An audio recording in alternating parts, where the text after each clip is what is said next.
Okay, dear students, today I am going to deal with the topic binomial theorem, and along with that I will take one more topic, that is partial fraction. Both the topics are related to again first year. So first I will deal with the topic binomial theorem, afterward I will take partial fraction. So what is this binomial theorem? Just we will take the statement, no proof for that. We see the proof of binomial theorem in QC first year. So I will just take the statement and few problems related to that binomial theorem.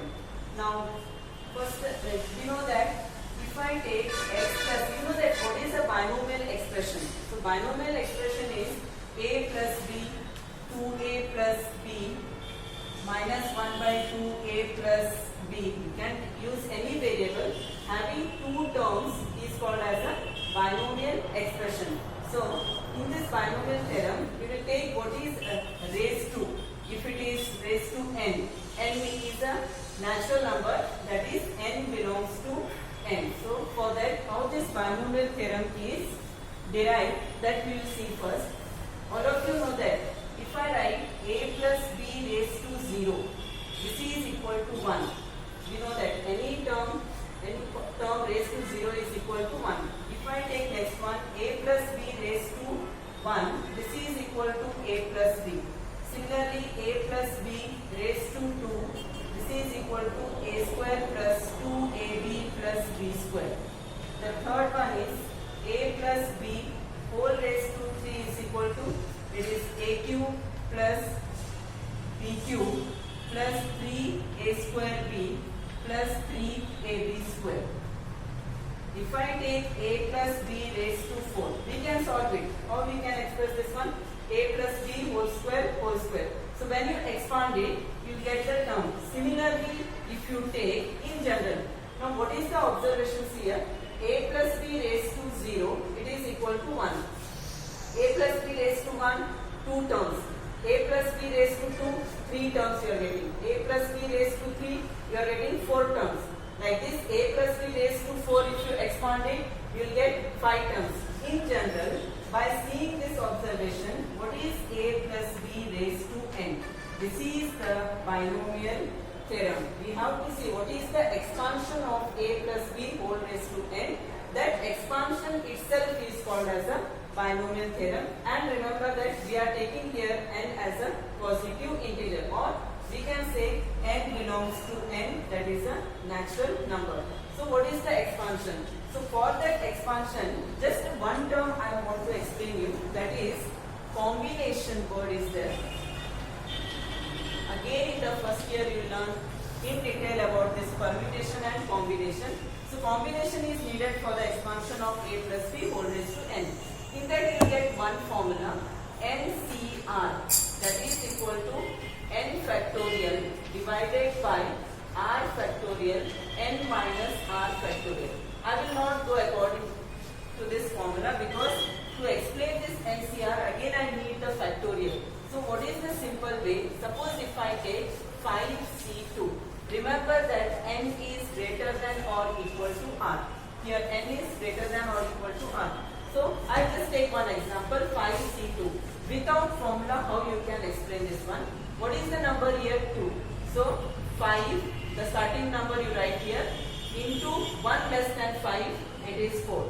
2 numbers you got, because here denominator is c2 is there, by this one you have to take till 1, product of the first n natural number. So 2 is there, 2 into 1. When you solve it, you will get the answer 5 2s are 10. For example, if you take 6c4, here how to solve? 6 is there, I will take 6 into 4 is there, so I want here 4 numbers. 1 less you have to go on taking. 6 into 5 into 4 into 3 whole divided by, this one you have to go till 1. So 4 into 3 into 2 into 1. Now again if you take 4c3, what is 4c3? Start with 4, 3, 2. Why I have taken up till 2 only? Because the 3 is there, so 3 numbers should come up here. Divided by this down number, you have to go on taking till 1. Product of first 3 natural numbers, 3 into 2 into 1. So this is a way of solving combination, that is 5c2, 6c4, 4c3, any number you can take. Actually we can solve it by formula also, but it is better because formula means again I have to explain you what is this n, r, what is factorial. So, and in short I just told you how to solve the combination. Now taking this concept, I will take what is the binomial theorem. So binomial theorem statement is a plus b whole raised to n is equal to a raised to n plus nc1 a raised to n minus 1 into b plus nc2 a raised to n minus 2 into b square plus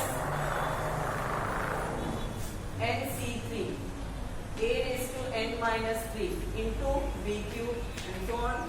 The last term is only the constant term, that is b raised to n. What you are observing here, see that I told you in the formula a plus b whole raised to 1, a plus b whole raised to 2, we have taken that if the exponent is 1, power is 1, we get 2 terms. If the power is 2, we get 3 terms. If the power is 3, we get 4 terms. Here the power is n. So how many number of terms you will get in the expansion of a plus b whole raised to n? You will get n plus 1 terms in the expansion. Now how to remember this one? It's very easy. First is a raised to n. Actually here it is nc0, that value is 1, and so a raised to n plus nc1, go on decreasing the power of a. The power of a goes on decreasing and the power of b goes on increasing. This concept you have to remember. A raised to n, n minus 1, n minus 2, n minus 3. Finally it will disappear, that is a raised to n minus n. A raised to n minus n is a raised to 0. So it will become 1. Power of b goes on increasing 1. Here it is b raised to 0. You know that b raised to 0 is 1. B raised to 1, b raised to 2, b raised to 3, and finally you will get b raised to n. So this is the expansion of a plus b whole raised to n. This expansion itself is called as the binomial theorem, and here the condition is n belongs to n. We are taking this binomial theorem for a positive integer n. Now a plus b whole raised to n. So for example, if I take x plus y whole raised to 3. So tell me, first of all, you will get total 4 terms. Okay, here already 3, can I use the formula also? I will take 5 here. So x plus y whole raised to 5, you will get total 6 terms. How to remember? I told you. First is x raised to 5 plus then 5c1 x raised to.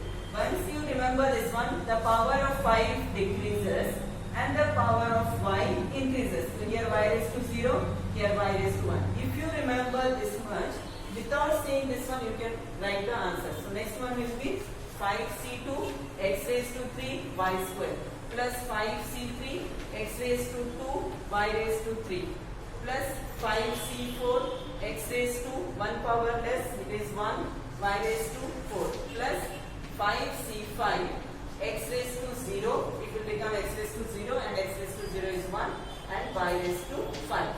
Remember students, in this NCR, n should be always greater than or equal to r. Here, you can't write the next step 5c6. Doesn't have any meaning. It is meaningless because the condition is what? N should be greater than or equal to r. So here it is equal and in previous all it is greater than. So therefore, you can't expand the next term. So these are the terms. So how many terms you are getting here? 1, 2, 3, 4, 5, 6. As I told you, 5 is the power. So total number of terms you will get 6. And it's simple to remember. Raised to 5, 4, 3, 2, 1 and a y power goes on increasing. So this is the binomial theorem. What I want to explain here, just remember what is the expansion. Now using this expansion, we have two results. So what you can say if it is a minus b whole raised to n. We have taken the theorem as a plus b whole raised to n. So this theorem, whenever you apply, it is for plus sign. Suppose if there is a minus sign, a minus b whole raised to n. So it is same as this expansion. First term is positive,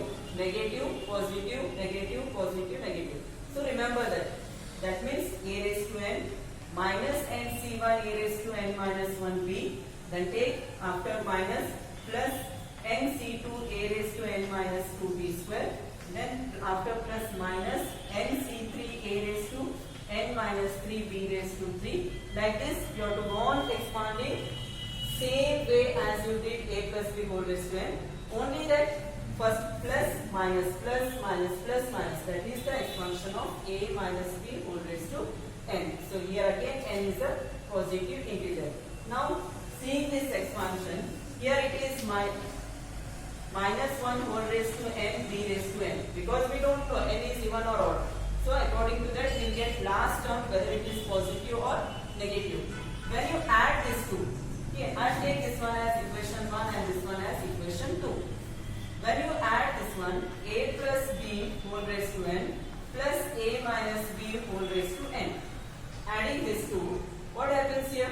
Plus minus plus minus plus minus terms will get cancelled. A raised to n plus a raised to n 2 times. nc2 a raised to n minus 2b square, nc2 a raised to n minus 2b square. All the terms will get 2 times. Whatever terms are remaining. Other terms, odd powers, nc1, nc3, all the terms will get cancelled. So here 2 is common. In the bracket, a raised to n plus nc2 a raised to n minus 2b square plus nc4 a raised to n minus 4 b raised to 4 plus last you get the term that is plus or minus, that depends on. So what you are getting here, we don't know whether it is minus b raised to n or plus b raised to n. So we can't write the last step. So when you add a plus b whole raised to n and a minus b whole raised to n, you will get the even terms nc4, nc2, nc4, nc6, nc8 like this. The remaining terms will get cancelled. Same way, if it is a plus b whole raised to n minus a minus b whole raised to n, here also 2 times, but which terms will get? nc1 a raised to n minus 1b. Which terms you get after nc1? nc3 a raised to n minus 3 b raised to 3. Like this, these are the terms. So remember, we will have in QC first year, we will be having the problems based on this one. So if you remember directly this formula, when it is plus, you will get nc2 as even part, this one terms, and when it is minus, you will get odd terms. So this is about the binomial theorem. Only what is the point, what you have to remember is what is the expansion. So once again I will tell nc2, that is suppose it is 4c2. How to take this one? 4 into 3 by 2 into 1. This one you have to go on taking the product till 1. And this one you have to take the product. 2 is there, so 2 numbers you should get. 3 is there, so 3 numbers you should get. 4 is there, you should get 4. So that is, actually the formula is there that you learned in first year. Now the second subtopic what I want to cover is, that is partial fraction. Partial fraction, the next subtopic today what I want to deal is, that is with the topic partial fraction. Now what is this partial fraction? If you take 2 by 3, you say it is a fraction. If I take 4 by 3, you say it is also a fraction. Fraction, it is proper fraction, this is improper fraction.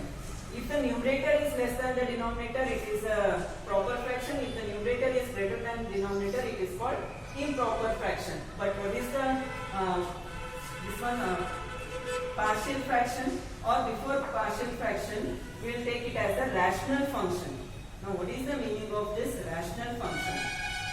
You have learned about the fraction. So fractions are this one, 2 types of partial proper fraction and improper fraction. Now what is the rational function? Rational function means if you take p of x is a polynomial, it is a polynomial. Q of x is another polynomial. When you take the ratio of this one, p of x divided by q of x, then we say it is a rational function or rational fraction. Any term you can use. Rational function or rational fraction.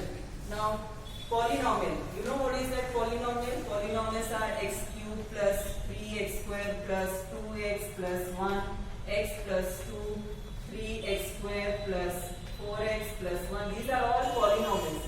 This is a polynomial of degree 3. This is a polynomial of degree 1. This is a polynomial of degree 2. So this polynomial, number by number, we call it as a fraction. But if it is polynomial by polynomial, we call it as a rational function. Now in this rational function, again we have two types. For example, if I take x plus 1 divided by x square plus 2x plus 7.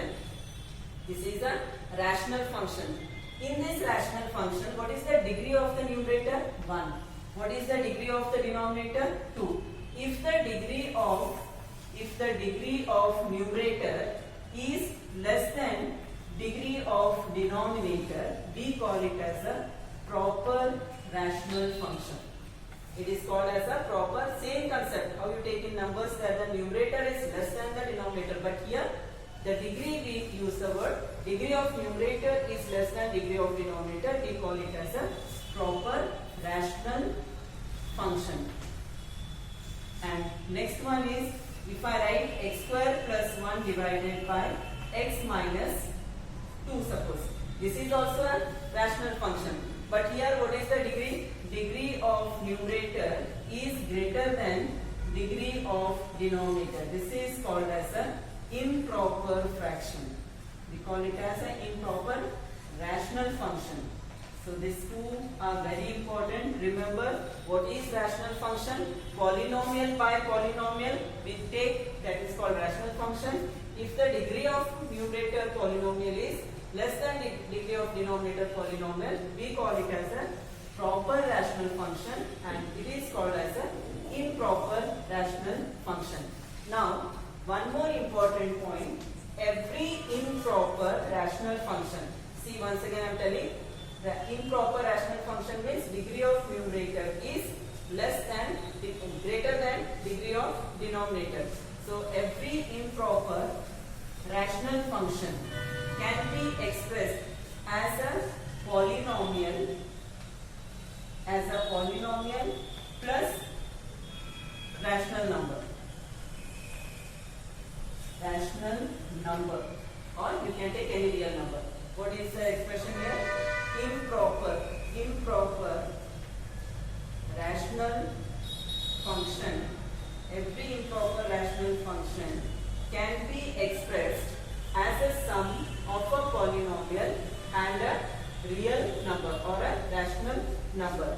So this is only when it is an improper rational function, and it is not applicable for a rational function. Now the heading is partial fraction. So partial fraction is every proper rational function. With a statement, partial fraction means what? Every proper rational function can be expressed, one rational function can be expressed as two or more rational functions. That is called as a resolving into partial fraction. So for that we have a rule. What is that rule? A divided by. See, this is only, partial fraction is applicable only for a proper rational function. So whenever you are resolving into partial fraction, always observe that the rational function is an improper rational function or proper rational function. If it is a proper rational function, then only we can resolve into partial fraction. So whenever you are resolving into a partial fraction, the denominator should be a linear factor ax plus b raised to n, or the denominator should be, it is, I will take 1, or it should be a quadratic factor ax square plus bx plus c raised to n. What is the meaning of raised to n? Is n belongs to positive integer. So now if it is in this form, see, either it is a linear factor or it is a quadratic factor. If the denominator is a linear factor or a quadratic factor, we can resolve it into a partial fraction. So that is 1 divided by, suppose, ax plus b raised to 1 it is. Whenever it is a linear factor at the time and it is not repeated, we have to resolve it as a divided by ax plus b. Whenever it is a linear, always you have to take it as a by, b by, c by, like this. And suppose if it is repeated linear factor, this one is a non-repeated linear factor, means it is only once here. If it is repeated, for example, raised to 2 here, I can write this one. It is a linear, but it is repeated. So I can take this one as a by ax plus b plus b by ax plus b raised to 2. Till what you have to go on solving? This is the, see, one proper fraction is expressed as the sum of two fractions. So repeat, how to repeat this one? Raised to 2. Till you get that raised to 2, you have to stop it. Suppose if it is raised to 3, 1 divide. Maybe any term here is not always 1. I told you it should be a proper fraction. So degree of numerator is less than degree of denominator. If it is ax plus b raised to 3, what will take here? A by ax plus b plus b by ax plus b whole square plus c by ax plus b whole raised to 3. I will not take the next one because raised to 3. I got the power whatever is here in the question. So we have to stop there. This is a method of resolving into partial fraction when it is a linear factor with repeated. Suppose the same second rule, if it is a quadratic, ax square plus bx plus c raised to suppose 1. Whenever it is a quadratic, we always take it as ax plus b divided by ax square plus bx plus c. If it is non-repeated quadratic factor, we have to always express the numerator as ax plus b. Suppose if it is 1 divided by ax square plus bx plus c whole square, means what? Now this quadratic factor is repeated 2 times. So I will take this one as ax plus b divided by ax square plus bx plus c plus ab constant I have used. So I will take cx plus d divided by ax square plus bx plus c whole square. Same way how you did this one. Here it is a linear. You have to go on expanding till you get the same power. Here also I will go on expanding it till we get the same power. But here numerator you have to consider the constants a, b, c, d like this. But here you have to take a linear factor ax plus b, cx plus d. In detail, how to find the values of a and b, that you learn in QC second year. But this is very important. Remember how to resolve a proper fraction as a into a partial fraction. So this is after finding the values of a, b, c, we substitute here. Suppose if you get a1, b2, c3, when you simplify it will get equal to the question. So this is about the partial fraction. So what is the partial fraction? Partial fraction is in the denominator we will be having a linear factor or a quadratic factor. It may be repeated, it may not be repeated. If it is linear, separate like this. If it is quadratic, you have to take in that manner. So based on this, we will solve few simple examples. First is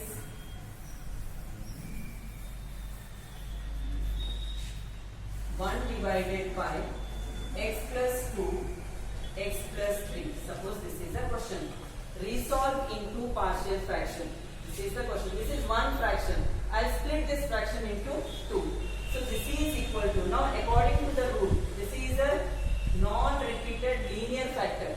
This is also non-repeated linear. All of you know what is the linear. Linear is always in the form of ax plus b. So here it is a linear factor. Whenever it is linear, we take a by x plus 2 plus b by x plus 3. I am just explaining you how to split it. I am not going to tell you how to find the values of a and b, that you learn later. Next one, suppose if it is, it may be any number here, x, or because here, if I take x and here if I take x minus 2, x plus 7, what is when you multiply it, whenever we are finding the degree, we always multiply and bring it in a polynomial form. So when you multiply, you will get the highest power 2. Here highest degree 2. Here highest degree is 1. So it is a proper. How to split it now?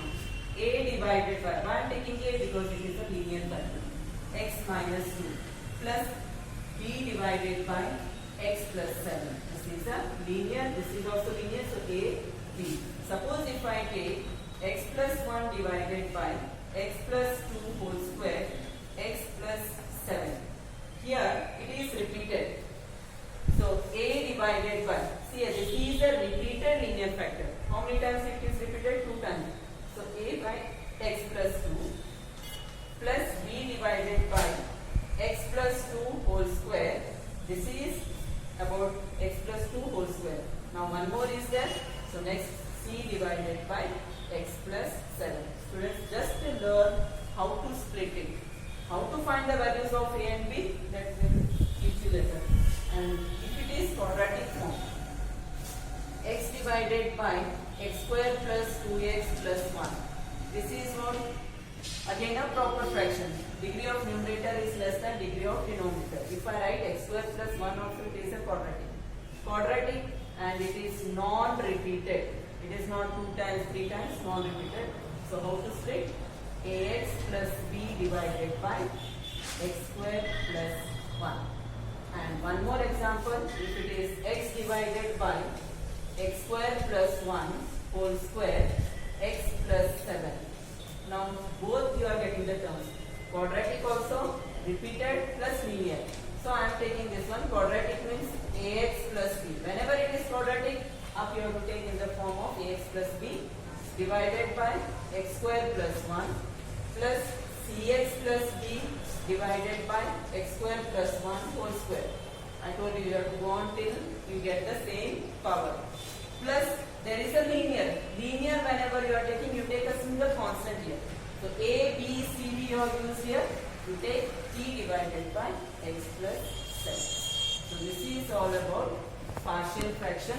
How to resolve into a partial fraction. So I explained you what is a rational function. Remember students, rational function is polynomial divided by polynomial. There are 2 types of rational function, proper rational function and improper rational function. So if it is a improper rational function, we have to divide it by long division method and we have to resolve it. But if it is a proper fraction, we have to resolve, we can resolve it into a partial fraction. So here the important point is only the proper rational function can be resolved into a partial fraction. Improper rational function cannot be resolved into a partial fraction. So based on this, you will get the assignment problems in PDF. So I hope you understood what is that binomial statement, binomial theorem and partial fraction. Thank you.